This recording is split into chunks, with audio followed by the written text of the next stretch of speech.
आज हम bit stuffing का अभ्यास करने वाले हैं। सबसे पहले तो हमें ये समझने की ज़रूरत है कि ये एक डिवाइस है जिसको तुम सेंडर डिवाइस कह सकते हो, और ये एक डिवाइस है जिसको तुम रिसीवर डिवाइस कह सकते हो। यहाँ पे हम OSI मॉडल को फॉलो कर रहे हैं, जो ये कहता है कि मेरे अंदर 7 लेयर्स होती है।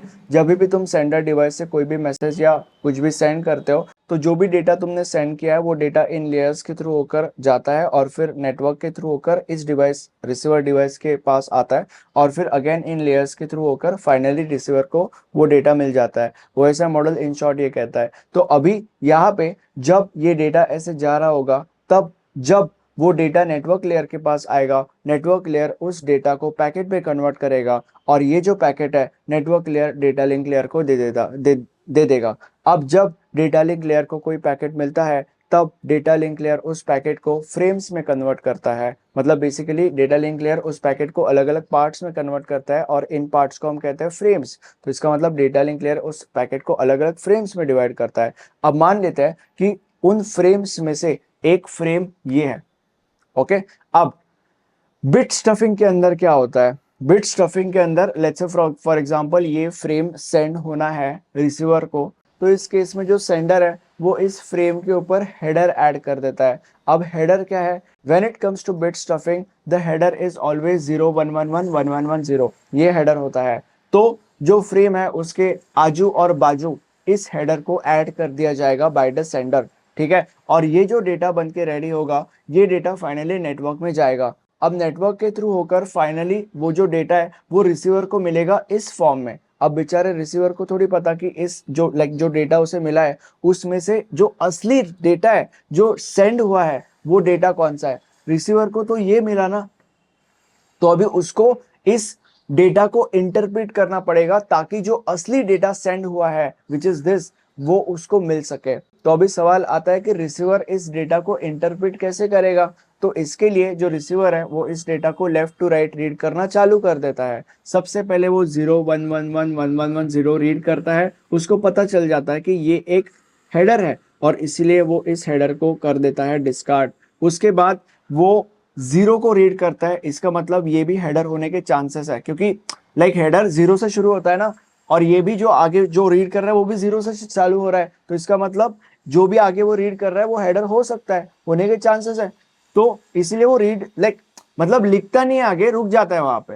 तो 0 को रीड करेगा, हेडर होने के चांसेस है, आगे बढ़ेगा। 1 है, 1 मतलब हेडर होने के अगेन चांसेस है, क्योंकि हेडर 0 1 1 1 ऐसा है। तो यहाँ पे 0 के बाद 1 आ रहा है ना, तो अगेन हेडर होने के चांसेस है, तो इसीलिए वो आगे बढ़ेगा। यहाँ पे 0 है, इसका मतलब हेडर होने के चांसेस नहीं है, क्योंकि हेडर क्या है? 0 1 1 1 1 1 0 है, बट 0 1 यहाँ पे 0 आ रहा है, मतलब वो हेडर का जो स्ट्रक्चर है उसको ब्रेक कर रहा है। तो इसका मतलब क्या है? 0 1 यहां तक तो हेडर नहीं है फॉर श्योर, तो इसीलिए 0 और 1 को वो रीड करेगा और यहाँ पे ऐसे लिख देगा। उसके बाद 0 के पास आएगा, मतलब हेडर होने के चांसेस है। 0 मतलब चांसेस नहीं है, तो इसलिए उसके बाद वो 0 को रीड करेगा और यहाँ पे लिख देगा। उसके बाद अगेन 0 मतलब हेडर होने के चांसेस है। 1 हेडर होने के चांसेस है। 1 हेडर होने के चांसेस है। 0 हेडर होने के चांसेस नहीं है, इसीलिए ये जो 0 1 1 है वो यहाँ पे ऐसे लिख देगा। उसके बाद 0 हेडर होने के चांसेस है। 1 हेडर होने के चांसेस है। 1 हेडर होने के चांसेस है। 1 1 1 1 1 0 मतलब ये पक्का हेडर है, और इसीलिए वो उसको डिस्कार्ड कर देगा, और फाइनली उसको ये डेटा मिलेगा जो कि हमारा ओरिजिनल डेटा होगा, which was sent by the sender. और इस तरीके से रिसीवर को अपना डेटा मिलने वाला है। ठीक है, तो बेसिकली बिट स्टफिंग ये होता है। अब बिट स्टफिंग का है एक प्रॉब्लम, और वो प्रॉब्लम क्या है? वो प्रॉब्लम ये है कि तब क्या होगा जब जो ओरिजिनल डेटा सेंड होना है उस ओरिजिनल डेटा में ही हेडर है। मतलब मान लेते हैं कि जो ओरिजिनल डेटा सेंड होना है, जैसे ओरिजिनल डेटा सेंड होना था, वैसे मान लेते हैं कि ये ओरिजिनल डेटा जो सेंड होना है, और इस ओरिजिनल डेटा के अंदर ही 0 1 1 1 1 1 1 0 है। तो अब क्या होगा? अब तो अगर हमने जो मतलब मैं तुम लोग को सोल्यूशन बताऊंगा इन फ्यूचर, बट अगर सोल्यूशन नहीं होता था तो क्या होता था, पहले मैं तुम लोग को वो बताता हूँ। अगर सोल्यूशन नहीं होता था तो ये आगे जाता था, सेंडर आगे और पीछे हेडर ऐड कर देता था, ठीक है, और ये नेटवर्क में चले जाता था। नेटवर्क में जाकर रिसीवर को इस तरीके से मिलता था। अब रिसीवर कैसे उसको इंटरप्रेट करता था?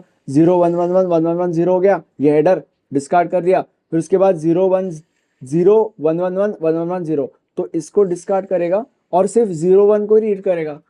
अब मतलब जो आखिरी का हेडर था उसको डिस्कार्ड कर दिया ना उसने, मतलब यहाँ पे एंड हो गया, वो आगे रीड ही नहीं करेगा वो, ठीक है। तो उसको मैसेज 0 1 ही मिलेगा, जो कि ओरिजिनल मैसेज नहीं था, मतलब ओरिजिनल डेटा नहीं था जो सेंड हुआ था, ओरिजिनल डेटा तो ये था।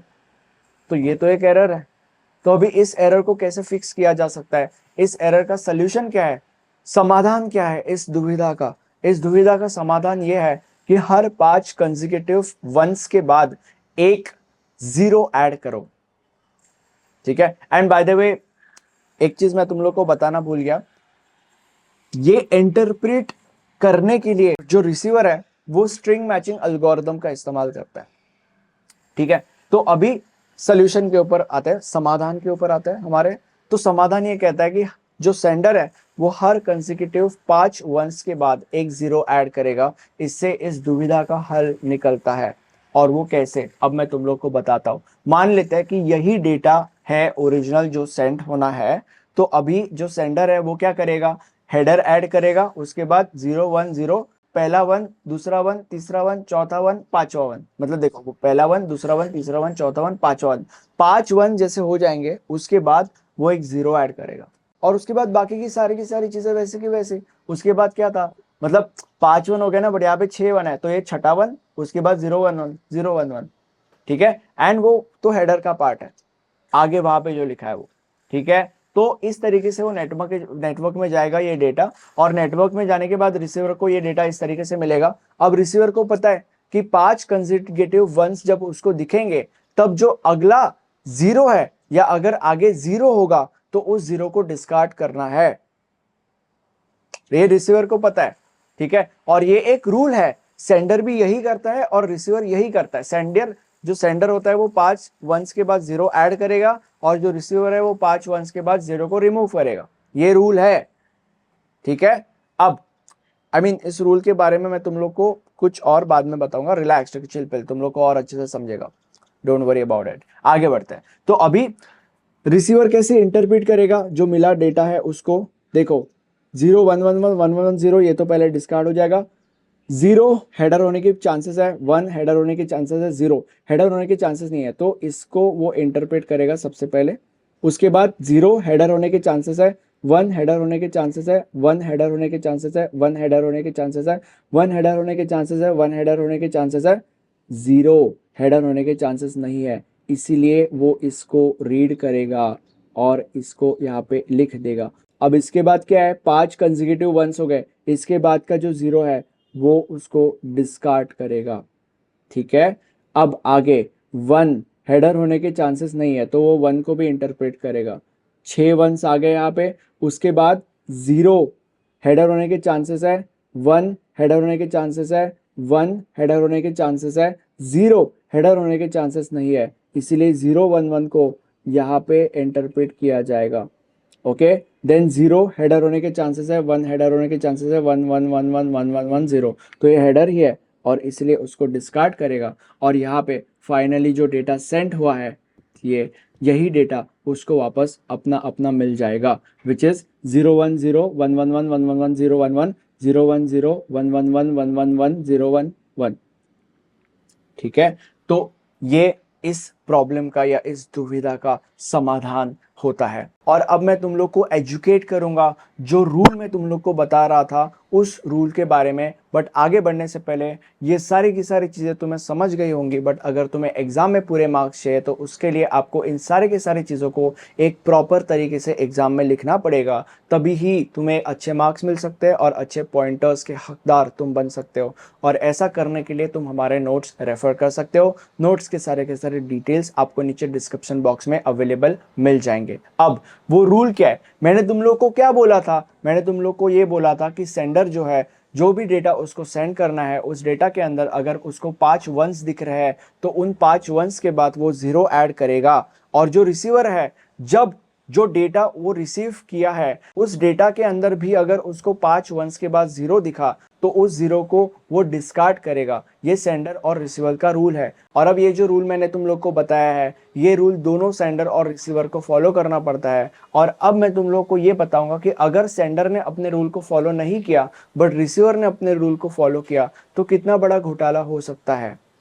ठीक है, जिससे तुम्हें ये पता चलेगा कि दोनों को रूल फॉलो करना क्यों जरूरी है। देखो, मान लेते हैं कि जो सेंडर है उसको ये डेटा सेंड करना है, उसके आजू बाजू उसने हेडर ऐड कर दिया और सेंड कर दिया नेटवर्क में, रिसीवर को मिलेगा ये मैसेज, राइट। अब रिसीवर तो अपना रूल फॉलो कर रहा है, वो सबसे पहले 0 1 1 1 1 1 1 0 को देखेगा, उसको पता चलेगा कि ये हेडर है। उसके बाद 0 1 1 1 1 1 5 consecutive numbers, like 5 consecutive once के बाद उसको 0 मिला तो वो 0 को डिस्कार्ड करेगा और आगे जो 0 है वो उसको रीड करेगा, देन 1 को रीड करेगा और आगे ये जो 0 1 1 1 1 1 0 है उसको डिस्कार्ड कर देगा। तो बेसिकली जो फाइनल डेटा उसको मिलेगा वो ये है 0 1 1 1 1 1 0 1। बट ये वो डेटा नहीं है जो सेंडर को सेंड करना था। सेंडर को जो डेटा सेंड करना था उसके अंदर यहाँ पे 0 भी था, जिसको रीडर ने डिस्कार्ड, रिसीवर ने डिस्कार्ड कर दिया उस रूल के चलते।